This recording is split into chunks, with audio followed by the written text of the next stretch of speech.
Vous vous situez où à peu près? On est à peu près à 30 km de la côte. Ok, très bien. Simon. Viens voir, on a trouvé quelque chose qui pourrait t'intéresser. Je reviens, fin de transmission. Des organismes ont déjà commencé à le dégrader. Alors mets des gants si tu veux le manipuler. C'est une argolote femelle. Comment vous l'avez trouvée?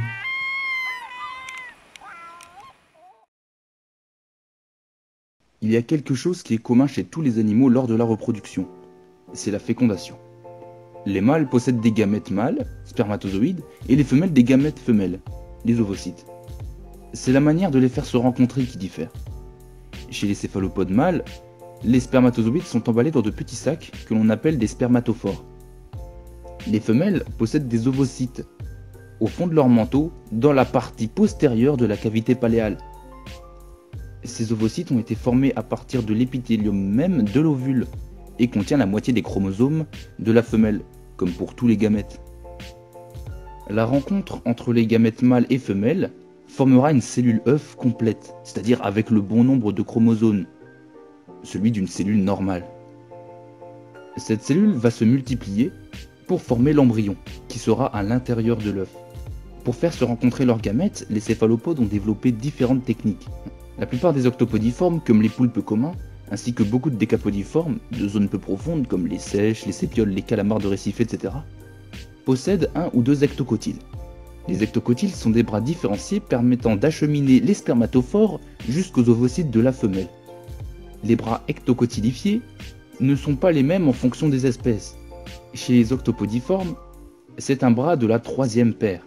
Et chez la plupart des décapodiformes, l'ectocotyle, ou les ectocotyles, sont des bras de la quatrième paire. Chez le genre Argonauta, des femelles ont été aperçues avec l'ectocotyle d'un mâle dans leur cavité paléale. Mais le mâle n'y était pas rattaché. Au départ, les origines de ce bras étaient mystérieuses. Jusqu'à ce que l'on se rende compte que les argonautes mâles pouvaient volontairement détacher leurs ectocotyles de leur corps lorsqu'il est à l'intérieur de la femelle. C'est effectivement un superbe avantage évolutif, car les deux argonautes seraient plus vulnérables l'un attaché à l'autre que si le mâle lui laissait simplement son ectocotyle et ses spermatophores pour continuer à la féconder lorsqu'il n'est plus là. Chez Alifron atlanticus, un octopodiforme abyssal, l'ectocotyle se développe dans une poche près de l'œil droit, celui-là. Avec ce genre de céphalopode, c'est difficile de savoir où est le haut du bas. Alors ça, c'est la partie dorsale, et ça, c'est la partie ventrale, parce que la partie ventrale, c'est le côté où il y a le siphon. Le fait que l'ectocotyle de cette espèce soit caché avant la maturité sexuelle lui a valu le nom familier de poulpe à 7 bras. On voit que sur beaucoup d'espèces, les ectocotyles sont dotés d'un petit appendice musculeux au bout du membre, en plus de la partie du bras qui est censée féconder. On suppose que les mâles pouvaient s'en servir pour déloger les spermatophores des autres mâles, ce qui serait encore un signe d'adaptation à la compétition spermatique, mais cela ne reste pour l'instant qu'au rang de supposition. Et chez les céphalopodes qui n'ont pas d'ectocotyle, le pénis n'est pas lié à un bras. Après leur production, les spermatozoïdes vont être emballés en spermatophores dans le complexe spermatophorique, qui est un réseau de tubes aboutissant à un appendice plus ou moins long selon les espèces. C'est cet appendice qui est appelé le pénis, mais ça n'en est pas vraiment un. Les spermatophores peuvent être déposés à différents endroits du corps de la femelle. Cela peut être directement à l'entrée des glandes oviductales, c'est là où sont les œufs pour être fécondés, ou alors dans plein d'autres endroits du corps de la femelle, comme sur les lèvres en couronne qui entourent la bouche, sur les bras, sur le manteau de la femelle, etc. Pour séduire les femelles, les mâles s'y prennent de manière très différente selon les espèces. Certaines d'entre elles sont montrées dans le superbe documentaire Céphalopode, le règne des ventouses, que je vous recommande d'aller voir. Car je vais développer dans cette vidéo des détails qui n'ont pas été développés dans ce documentaire de Arte. Certains céphalopodes se contentent d'impressionner la femelle avec leurs chromatophores, en faisant s'afficher des formes et des couleurs en mouvement sur leur peau. Les chromatophores sont de petits sacs de pigments constitués de plusieurs cellules dotées de fibres musculaires. Les chromatophores peuvent donc se contracter et se dilater pour afficher ou non des couleurs et des motifs sur leur peau. C'est aussi de cette manière qu'ils font se mouvoir les motifs. Mais d'autres s'y prennent de manière différente, comme le calmar de récif à grande nageoire, Sepiotetis lesoniana. Son comportement est décrit dans le documentaire sur la chaîne de Arte. Je ne vais pas vous spoiler, mais je peux vous dire que c'est très impressionnant. Chez les seiches géantes australiennes, Sepia apama, la concurrence entre les mâles pour les femelles est très rude. Le nombre de mâles pour une femelle varie entre 4 et 11 mâles. Dans ce cas-là, il existe plusieurs manières de féconder une femelle. Soit le mâle mise sur ses attributs physiques, tels que sa taille, ses formes, ses couleurs, pour dissuader les autres mâles de s'attaquer à lui, ou de fréquenter les mêmes femelles que lui.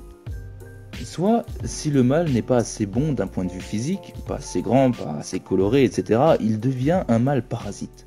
Les mâles parasites peuvent utiliser différentes stratégies pour féconder les femelles et éviter le contact avec les gros mâles.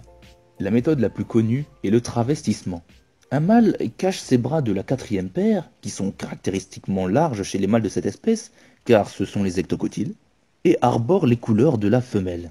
De cette manière, les petits mâles parasites sont pris pour des femelles par les autres gros mâles, et ils peuvent donc accrocher leur spermatophore à la femelle, pendant que le gros mâle se bat contre d'autres prétendants pour se la préserver. Certains mâles parasites utilisent leur capacité de camouflage pour se placer en dessous de la femelle et accrocher leur spermatophore pendant que le gros mâle surveille sa femelle en se tenant au-dessus d'elle. Chez la plupart des céphalopodes, les couples ne durent pas longtemps, en général que quelques heures ou quelques minutes. Simplement le temps de féconder la femelle et d'empêcher les autres mâles de la féconder à leur tour.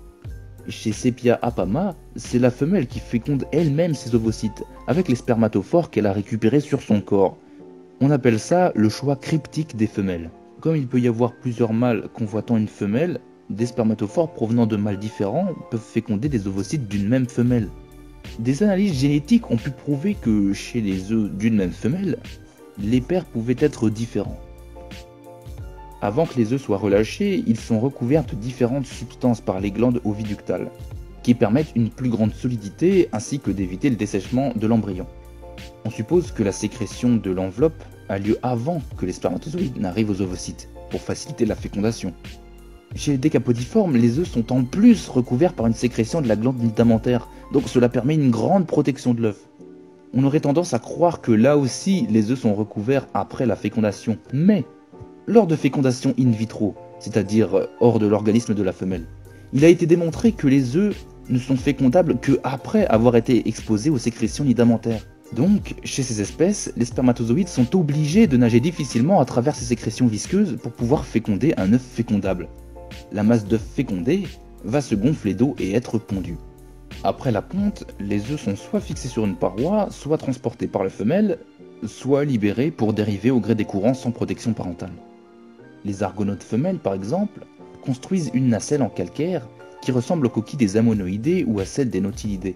Mais ce n'est pas une coquille, car cette dernière n'est pas fixée à la femelle, c'est elle qui la soutient avec ses bras. Cette nacelle permet à la femelle de transporter plus facilement ses glaires d'œufs avec elle. Donc non, tous les céphalopodes ne meurent pas après la naissance de leurs petits. Les céphalopodes ne produisent d'œufs qu'une seule fois dans leur vie, mais peuvent les libérer à des moments différents. Il est vrai que les femelles poulpes veillent jour et nuit sur leurs œufs sans manger, que certains calmars, comme cette femelle des gonatidés, ne peuvent tout simplement plus manger à cause de leur voile d'œufs et que cela peut être fatal.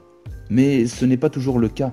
Les femelles qui libèrent leur progéniture au gré des courants sont libres de continuer à vivre normalement, mais les œufs sont livrés à eux-mêmes et aux prédateurs.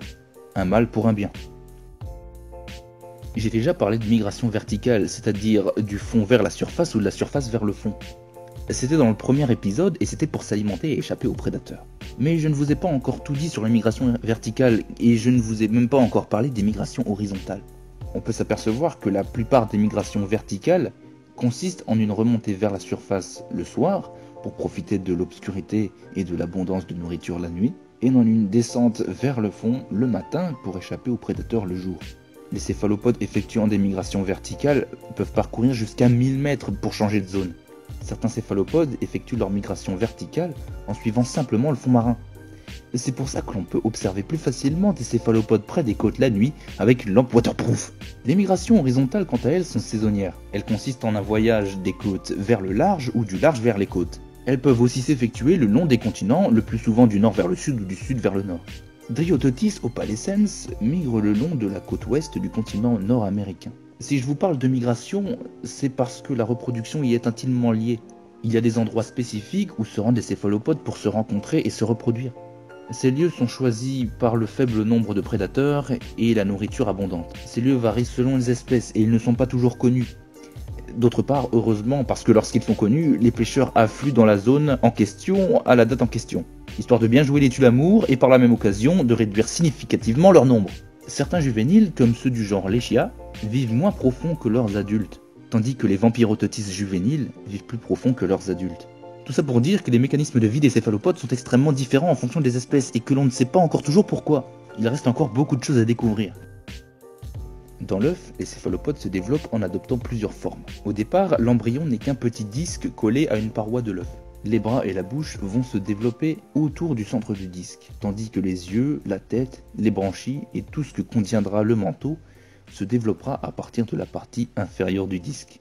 Contrairement à la plupart des mollusques qui passent par des stades larvaires après l'éclosion, les céphalopodes n'ont qu'une seule phase et se mettent à grandir sous une seule et même forme tout le long de leur croissance. On remarque que les temps de croissance des embryons dépend de la taille des œufs et de la température d'incubation. Les petits œufs des eaux chaudes peuvent terminer leur développement embryonnaire en 4 jours, alors que les espèces polaires ou abyssales ont besoin d'une ou plusieurs années pour éclore. Les nautiles sont une exception, parce que bien qu'ils vivent en eau chaude, le temps d'incubation des œufs varie entre 8 et 12 mois. Après l'éclosion, certains céphalopodes, comme les seiches, sont déjà prêts à adopter le mode de nutrition des adultes. Mais certains autres, comme la plupart des poulpes, naissent sous la forme de paralarves. On appelle ça des paralarves car ce ne sont pas des larves à proprement parler comme je l'ai dit tout à l'heure. Mais ils devront attendre de se développer davantage pour chasser et manger autre chose que du plancton. Ainsi commence la vie de nouveaux petits céphalopodes, qui pourront à leur tour, plus tard, transmettre leurs gènes à leur progéniture. C'est un voyage difficile et long vers la survie qui les attend, et il y a de grandes chances de périr en chemin.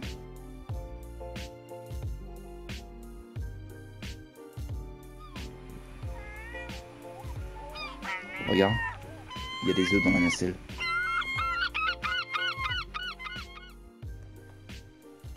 Allô? Allô le Juniper, est-ce que vous me recevez? Je voudrais remercier Eduardino de la chaîne Eduardino d'avoir doublé le biologiste au début de cette vidéo. Je voudrais aussi remercier les chercheurs qui chaque jour nous en apprennent plus sur ces animaux merveilleux.